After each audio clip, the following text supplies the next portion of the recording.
Boa noite, estamos começando mais um Se Liga e como eu sempre falo, para mim é um prazer mais uma sexta-feira poder estar dentro da sua casa e essa sexta-feira tem um toque um tanto quanto especial porque é a nossa Sexta-feira Santa, onde nós temos aí o simbolismo da partida de Cristo que ressurgiu depois de 3 dias para nos lembrar que de fato, às vezes aquilo que parece o fim pode ser um novo começo e já que a gente vai falar de milagre, a gente vai falar de fé, acho que nada mais interessante do que termos como convidada especial uma médica cardiologista que cuida do coração das pessoas e faz com que essas pessoas continuem sentindo-se confortáveis para viver. Então, doutora Regiane Holanda, muito obrigado pela sua presença. É um prazer ter a senhora aqui. A doutora Regiane foi a minha primeira entrevistada no programa há quase um ano atrás e agora está retornando para falar um pouquinho para a gente sobre a sua trajetória profissional, sobre os planos de desenvolvimento do trabalho enquanto médica cardiologista no Acre e tudo aquilo que ela já tem contribuído. Seja muito bem-vinda. Obrigada, boa noite a todos. É um prazer estar aqui novamente, há quase um ano, né, depois da nossa estreia com Se Liga. E estou aqui às suas ordens para esclarecer as dúvidas à população, né, sobre saúde, sobre coração e sobre fé também. Perfeito. Doutora, falando já de fé e também de coração, existem muitas pessoas que passam por situações cardíacas difíceis no Acre que conseguem recomeçar, que conseguem alcançar alguma cura, ficar bem, ou ainda a gente tem uma incidência negativa muito grande? Não, hoje, graças a Deus, nós temos um serviço de cardiologia de alta complexidade, né? Já atendemos mais de 23 mil pessoas no Acre, entre cateterismo, angioplastia, cirurgia cardíaca, implantes de marca-passo, e tudo isso graças ao serviço que nós implantamos aqui há 14 anos atrás, na Hemocárdio, lá dentro do Hospital Santa Juliana, e há quase um ano atrás também no Hospital do Juruá, lá em Cruzeiro do Sul. Perfeito. Eu lembro que há um ano atrás, quando eu entrevistei a senhora pela primeira vez, eu fiz alguns questionamentos sobre quais eram os principais fatores para as pessoas desenvolverem diversos problemas cardíacos. Quase um ano depois, isso melhorou, piorou ou continua igual? Ian, infelizmente, as doenças cardiovasculares, né, que são as doenças que afetam o coração, continuam sendo as maiores causas de morte no mundo inteiro, e aqui não é diferente.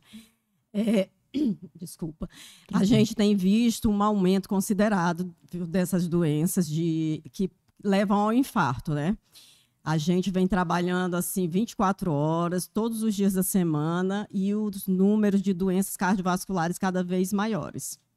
Infelizmente, de fato, isso continua crescendo, até porque as pessoas, embora estejam gradativamente adquirindo hábitos de vida mais saudáveis, por conta desse lifestyle mais saudável, dessa busca por uma boa estética corporal, ainda tem muitos outros fatores estressantes que fazem com que as pessoas tenham esses problemas cardíacos. A senhora poderia citar para a gente os principais?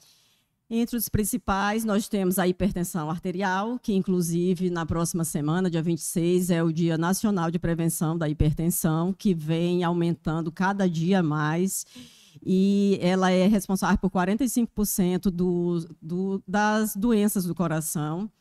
Infelizmente, vários pacientes não sentem nada, é silenciosa, e quando descobre que a pressão está alta, já afetou o coração, já tem outras lesões cardíacas, ou até mesmo infarto, um AVC, né, que é o derrame. A diabetes também, após a pandemia, talvez pelo estresse, pelo estilo de vida, a diabetes aumentou muito e é um fator de risco bem importante para as doenças cardiovasculares. Colesterol alto, também, tabagismo, que também vem aumentando, e lembrar que o estresse também, sozinho, ele já pode causar uma lesão no coração. E lembrar aos atletas que antes de iniciar essa vida, eu sei que, e a gente agradece, né, que a população está se conscientizando, está se alimentando melhor, está procurando fazer mais atividade física, mas antes de fazer tudo isso, tem que procurar um médico, tem que fazer check-up, tem que ver se a pressão está normal, se não tem diabetes, como é que está o colesterol.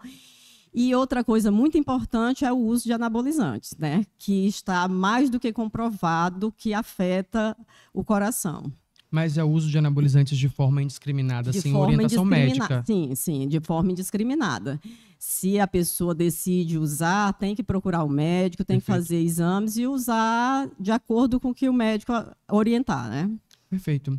Doutora, a senhora falou sobre essa questão relacionada a essas incidências e também sobre os principais fatores para que as pessoas desenvolvam problemas cardíacos. A senhora falou da questão da hipertensão. Essa hipertensão, ela é mais para pessoas mais velhas, para pessoas mais novas ou independe da idade? Ian, hoje independe da idade. A gente vê pacientes muito jovens. Ontem eu atendi um jovem de 23 anos que passou mal na igreja e vinha há algum tempo com a pressão alta, mas achou que não precisava tratar, que fosse só um pico isolado e não era. Ele realmente está hipertenso. E hoje, infelizmente, as doenças cardiovasculares, infarto, a gente tem visto cada vez mais frequente também em jovens. Perfeito. Perfeito não, quer dizer, Triste. difícil, mas perfeita a colocação e a explicação da doutora. Doutora, uma coisa que eu estava pensando, já tinha uns dias e agora com a oportunidade de perguntar para a senhora que de fato é profissional e vai conseguir explicar melhor, tem como nós conseguirmos diferenciar uma crise de ansiedade com um infarto? Porque o que acontece? Nós temos hoje muitas pessoas, muito jovens especificamente, tendo crises de ansiedade, crises de pânico, e o sintoma acaba sendo aquele muito da falta de ar, aquele desconforto no peito, que muitas vezes as pessoas confundem com o infarto. A senhora tem alguma dica para que as pessoas possam diferenciar? Até porque quanto mais fácil as pessoas conseguirem diferenciar, mais fácil é até mesmo o mecanismo da busca por ajuda para um possível diagnóstico específico. Ian, eu sempre oriento até mesmo os alunos de medicina internos, né, os médicos recém-formados, a nunca ignorar um quadro de falta de ar, de dor no peito. Não achar que é um quadro de ansiedade, de pânico. O ideal, teve dor no peito, teve falta de ar, é procurar atendimento médico. Porque não tem como você diferenciar em casa ou sem fazer um exame se aquilo realmente é um infarto ou não. Então, a orientação, todo paciente com dor no peito, com falta de ar, tontura, sensação de desmaio, deve procurar um serviço de pronto-socorro. Eu acho que eu preciso também dizer para vocês, caso não saibam, que a doutora Regiane é pioneira no que diz respeito a esse centro especializado a tratamentos cardíacos, a atendimentos no que diz respeito a alguns problemas no coração. Fala um pouquinho para a gente, porque a senhora está sendo pioneira não só em Rio Branco, como também na região do Juruá e em Cruzeiro do Sul. Eu acho interessante a senhora falar um pouco disso. Então, Ian, eu sou acriana, né? Sou nascida aqui em Rio Branco. É importante frisar, porque geralmente as pessoas, quando vem uma pessoa muito profissional, muito técnica, muito boa no que faz, a gente tem aquele preconceito de sempre achar que a pessoa é de fora, que a pessoa não é daqui, como se os nossos não tivessem tanto valor quanto os de fora. E a doutora Regiane é um clássico exemplo de que nós temos profissionais muito competentes que são, de fato, do nosso estado. Obrigada. Então, eu sou nascida em Rio Branco, sou acriana, nasci lá no 15, estudei minha vida inteira, assim, a infância e a adolescência no Imaculada Conceição. Depois eu fui embora, fui para Fortaleza, terminar meus estudos, de lá fiz medicina, fui para Belo Horizonte fazer cardiologia, junto com o meu irmão, que é o Rogério Holanda, é o chefe da cirurgia cardíaca daqui. O Rogério já estava em Belo Horizonte fazendo cirurgia cardíaca e eu fui para fazer cardiologia. Fiquei 4 anos lá, fiz cardiologia, depois eu fiz UTI. E aí, numas férias, eu vim aqui para Rio Branco em julho, ia ter um concurso, eu fiz uma prova para a CESAC, né, para um concurso, e passei nesse concurso. Mas eu já estava instalada em Belo Horizonte, fiz a prova em julho, voltei para Belo Horizonte. No final do ano, eu recebi um telefonema do governo do estado do Acre me convidando para voltar para Rio Branco, porque naquela época não tinha serviço de cardiologia no pronto-socorro, unidade de dor torácica, né, que é onde faz o primeiro atendimento do infarto. E os pacientes estavam todos viajando de TFD, que é o tratamento fora do estado. Os pacientes, quando não morriam, porque o infarto você tem que fazer um atendimento nas primeiras horas. Intervenção mais rápida. Tem que ser rápido. Quando esse paciente sobrevivia, ele era transferido para, na época, muitos pacientes iam para Goiânia, naquela época de TFD. E aí eles me fizeram uma proposta de voltar para Rio Branco. Eu voltei em dezembro de 2024. Cheguei aqui em Rio Branco num dia, no outro me chamaram na fundação, já foi para me apresentar a UTI, me apresentar a cardiologia. E no outro dia eu assumi a chefia da cardiologia do estado do Acre, a chefia da UTI da Fundação, e começamos a trabalhar, né, nesse projeto. E eu sempre dizia que eu aceitaria voltar se eu pudesse montar um serviço de cardiologia de alta complexidade para atender os pacientes aqui em Rio Branco, para os pacientes não precisarem viajar. E aí a gente começou a trabalhar, montei um grupo de cardiologistas, né? Hoje eu tenho a Janaína Longini, que é minha sócia, o Márcio Messias, o meu irmão, o Rogério. E o Rogério começou, nessa época, a implantar marca-passo, que era o que dava para fazer, enquanto a gente inaugurava a hemodinâmica. Perfeito. Porque a hemodinâmica é aquele serviço que faz o atendimento do infarto e do AVC, imediato, né, de urgência e emergência. O paciente infarta em qualquer lugar do estado do Acre, qualquer hospital, qualquer unidade de saúde, ele é transferido para hemocárdio, é feito o cateterismo. Se puder, já faz angioplastia, que é quando a gente coloca o stent na artéria que está obstruída, né? Ou, se não for possível, esse paciente é encaminhado para a cirurgia cardíaca. Que hoje nós temos a doutora Alina, que mora aqui, é de Rio Branco também, já mora aqui no Acre. E a equipe que vem de Recife, o meu irmão opera aqui em Recife, e toda semana vem um médico operar junto com a Alina. E graças a Deus o serviço deu muito certo, já salvamos muitas vidas, são mais de 20 mil procedimentos no total. Nossa, muito. Hoje nós ampliamos muito, não é só cardiologia, nós temos hoje o serviço de neurologia lá dentro e vascular. Agora faz um mês mais ou menos que chegou um médico vascular, o Guto, que é de Rio Branco também, um excelente médico, para se juntar à equipe que já existe, que já está lá dentro.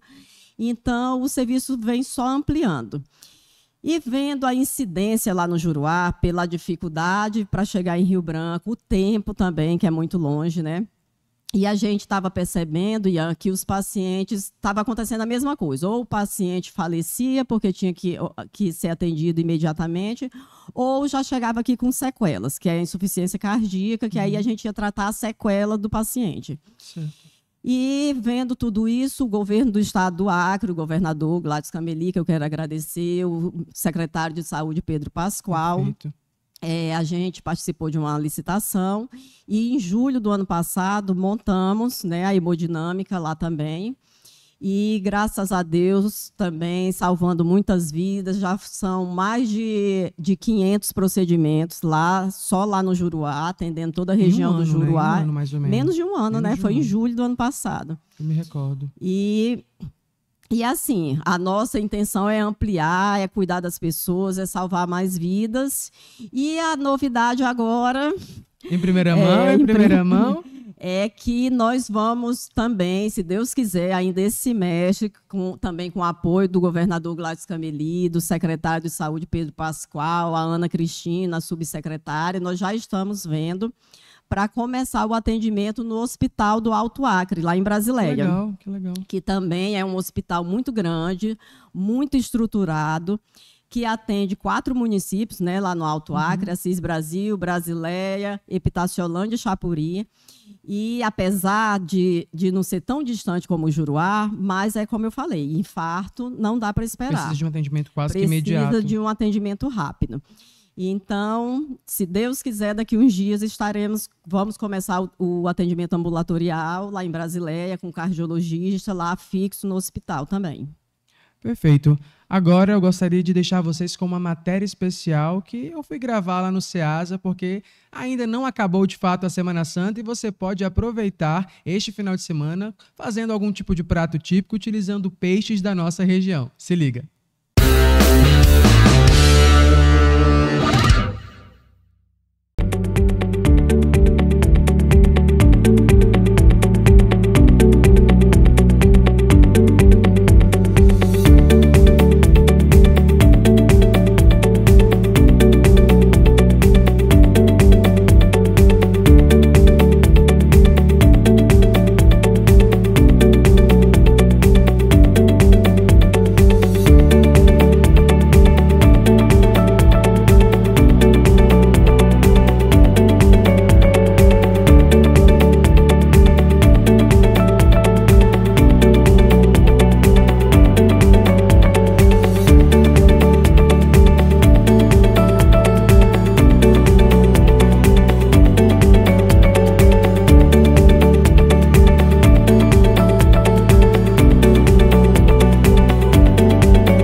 equipe de reportagem está agora com o Flávio, que é criador de peixe, vai falar um pouquinho pra gente sobre o processo de criação dos peixes, mas também quais são as expectativas para essa feira, para esse finalzinho de Semana Santa. Sexta-feira a gente tem a Sexta-feira Santa, o sábado de Aleluia e o domingo de Páscoa. Quais são as expectativas para esses dias? Porque tem muita gente que não come o peixe só na sexta-feira, mas come na sexta, no sábado e no domingo, certo? A expectativa nossa aqui é boa, graças a Deus. A gente já trabalha permanente aqui também e consegue ter a nossa qualidade de peixe, né? Porque certo. A gente cria também um pouco, né?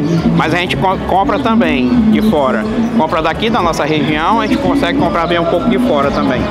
Mas a gente está aqui já há 9 anos no Ceasa e graças a Deus toda feira, todo ano é boa, a expectativa é boa, a gente vende bastante, vem muita gente, a prefeitura dá um apoio para nós também grande aqui.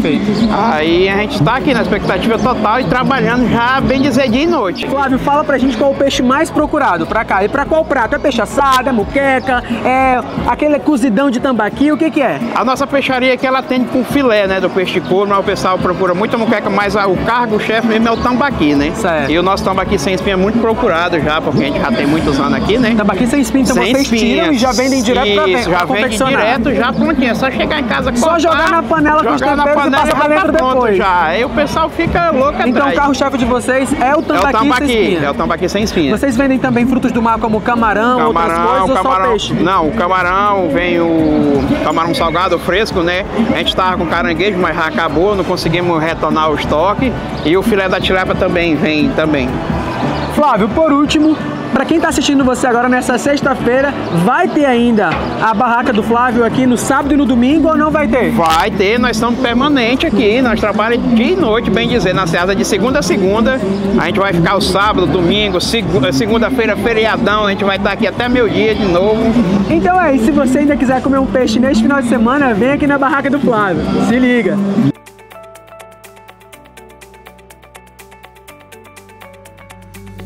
E a expectativa desse ano é que a gente consiga vender bastante, né? E as pessoas consigam comprar aqui com a gente, né? Para estar aí no dia da Semana Santa, né? Tendo seu consumo, seu peixe.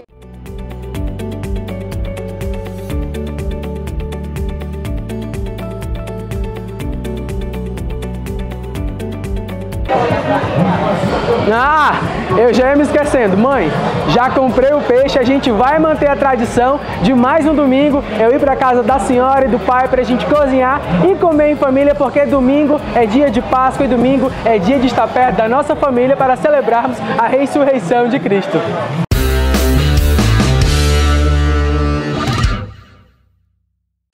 Como vocês viram aí, domingo eu já tenho um compromisso inadiável, que é ir para casa dos meus pais com esse peixe que eu peguei e fazer um almoço em família, porque se eu não fizer, eu vou quebrar uma tradição e uma senhora chamada minha mãezinha vai me dar muito carão, porque a gente é adulto, mas nunca para de pegar puxão de orelha de pai e mãe. Tô certo, doutor? Eu tô errado? Certíssimo. Agora, falando dessa questão de pai, de mãe, doutora, a senhora já deixou claro que a senhora é uma excelente médica, quem acompanha o seu trabalho já sabe, a senhora é acriana, é pioneira em toda a questão de tratamentos cardiológicos aqui no nosso estado, tanto na região aqui de Rio Branco, como também na região do Juruá, e agora, muito em breve, quem sabe, também na região do Alto Acre, mas a senhora também é mãe nas horas vagas. Sim. Tem mais essa função, porque não é nem nas horas vagas, a senhora é mãe em tempo integral, enquanto todas as outras coisas vão acontecendo. E há mais ou menos um ano, a sua família enfrentou uma situação muito difícil, com a Bia, que é uma criança que teve pneumonia, se eu não me engano, sim, e todo o estado se movimentou em oração para que, de fato, ela ficasse bem. E eu não tinha como não falar disso agora, porque nós estamos finalizando a Semana Santa, na Sexta-feira da Paixão, onde a gente, de fato, está nesses dias que precedem o recomeço de Cristo, trazendo uma nova era para a Terra. Então, não tem como eu falar, não perguntar disso.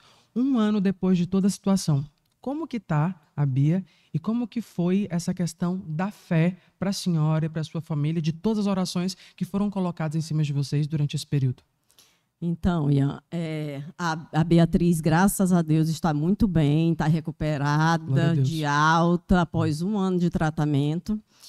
E, assim, foi um momento muito difícil, mas eu quero, em primeiro lugar, agradecer a todos, agradecer a Deus, em primeiro lugar.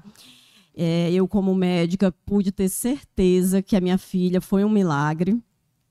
Ela sofreu muito, ela teve todas as complicações que ela poderia ter, 40 dias naquela UTI, e eu pude presenciar ali o poder da oração, porque eu quero agradecer toda a população, não só do Acre, mas vários estados estiveram naquele momento conosco em oração. Eu ficava o tempo inteiro do lado da minha filha, eu como médica ali, mas eu não podia fazer nada como médica. Então, eu decidi, eu falei com meu esposo, com o Eduardo, e para os médicos, o chefe da UTI, que eu não ia interferir em nada, que eu confiava totalmente neles e que eu ia me recolher em oração. E fiquei do lado da cama dela 24 horas em oração.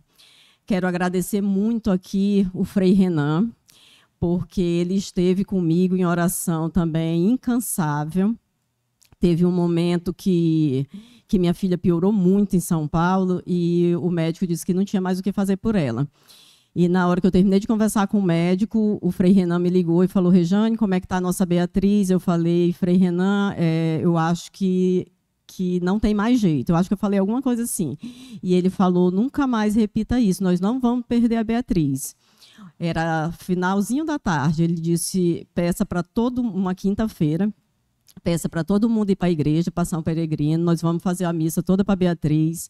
Depois da missa, eu vou ficar com você em oração a noite inteira e nós não vamos perder a Bia. E foi nessa noite, todas as igrejas, não só a São Peregrino, mas todas as igrejas, a igreja evangélica também, estavam em oração pela Beatriz. Eu recebi todos os vídeos. E no dia seguinte, a minha filha começou a melhorar. Quando o médico, um dia depois do médico me falar que achava que a gente tinha perdido. Literalmente o poder da fé. Foi o poder da fé, da oração. E, graças a Deus, a Beatriz tem consciência disso. Ela tem muita fé.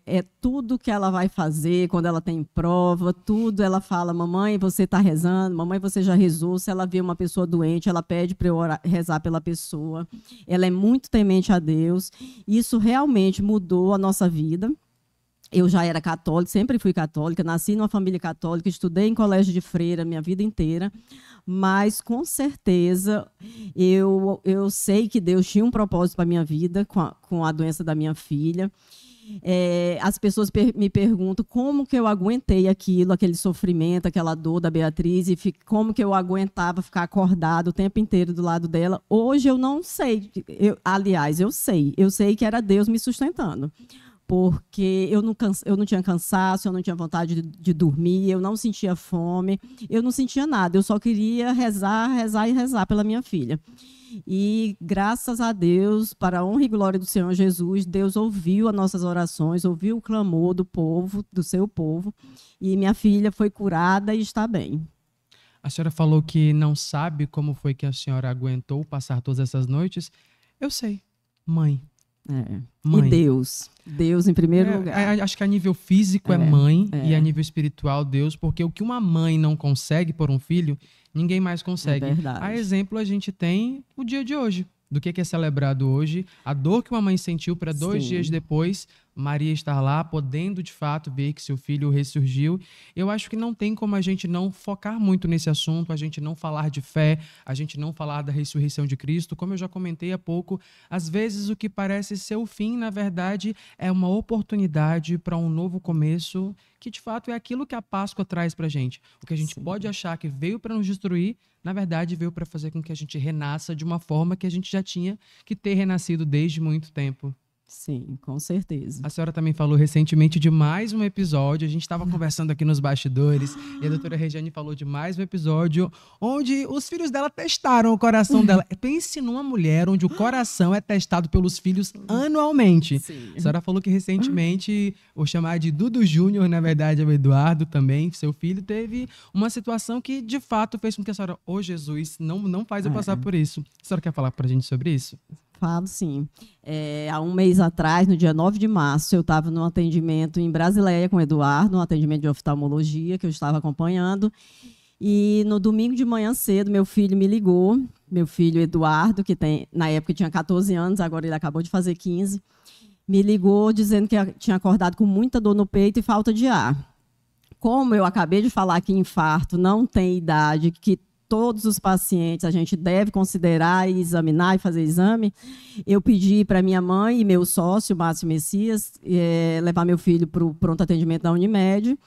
E o primeiro eletro que ele fez era de infarto, me mandaram esse eletro, né, e eu vim imediatamente para Rio Branco, desesperada, mas, mais uma vez, os meus amigos, meus sócios, meus companheiros cardiologistas foram para lá prestar apoio. Quero agradecer aqui muito meu sócio, Márcio Messias, que ficou do lado dele até a hora que eu cheguei. O doutor Eduardo Vasconcelos, que é cardiologista, o doutor Hélito, Vitor, todo mundo ajudando. E aí fizeram um ecocardiograma e viram que meu filho estava com uma pericardite, que é uma inflamação da capa do coração, que realmente altera o eletro, né, como se fosse um infarto.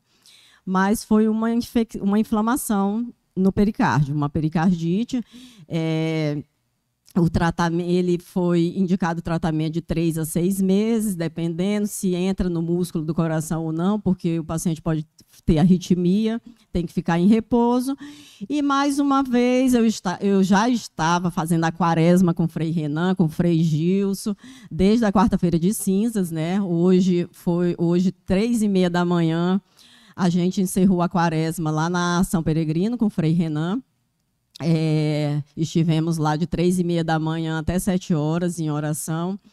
E durante a quaresma, mais uma vez, Deus ouviu nossas orações e meu filho fez exame ontem à noite, saiu o resultado e meu filho está curado. Ele foi liberado do tratamento em um mês de tratamento. E eu acredito sempre, Ian, que é o poder da oração. Eu acredito muito em Deus. E cada dia eu peço que Deus me dê mais sabedoria, nós médicos, né, todos nós. Eu rezo todos os dias pela minha equipe, que eu quero aqui agradecer, porque sem minha equipe de hemocárdio, de médico, de enfermeiros, técnico, minhas secretárias, a gente não conseguiria estar trabalhando tanto, é muito estressante. A gente não tem sábado, domingo, feriado, a gente trabalha 24 horas sem parar. E, graças a Deus, está tudo dando certo. Se Deus quiser, nós vamos inaugurar o serviço de Brasileia. E é isso. A nossa missão é essa, é cuidar das pessoas, é salvar vidas, é levar conforto e saúde para as pessoas. A gente já está caminhando para o fim da nossa entrevista, mas eu gostaria que a senhora explicasse um pouquinho, porque eu fiquei com um pouco de dúvida, como que funcionou esse processo desse seu projeto de trazer esse atendimento, que a senhora é pioneira dos atendimentos cardiológicos aqui para o Acre em setores específicos, porque não é só chegar e dizer eu quero salvar vidas, eu quero ajudar pessoas, eu quero fornecer atendimento cardiológico. Eu sei que existe todo um processo burocrático, existe a idealização de um projeto, e a senhora foi pioneira nisso. A senhora pode explicar um pouquinho para a gente, porque já tem aqui em Rio Branco, tem na região do Juruá, e logo mais, se tudo der certo e for da vontade de Deus, teremos também na região do Alto Acre, sendo ali beneficiada por um projeto que nasceu no seu coração, literalmente. A senhora pode explicar para a gente só como que funciona de fato isso? Realmente é uma rede mesmo de apoio. Aqui são várias pessoas apoiando junto com esse projeto, né? Mas foi isso que eu te falei. Quando eu fui convidada para voltar para o Acre, para organizar e montar o serviço de cardiologia de alta complexidade é o cateterismo, é a cirurgia cardíaca, é o marca-passo, a angioplastia. Eu falei que eu voltaria, porque eu tinha passado no concurso também, que eu voltaria se eu pudesse montar esse serviço. E sozinha eu não ia conseguir montar, né? Perfeito. Por isso que eu convidei vários...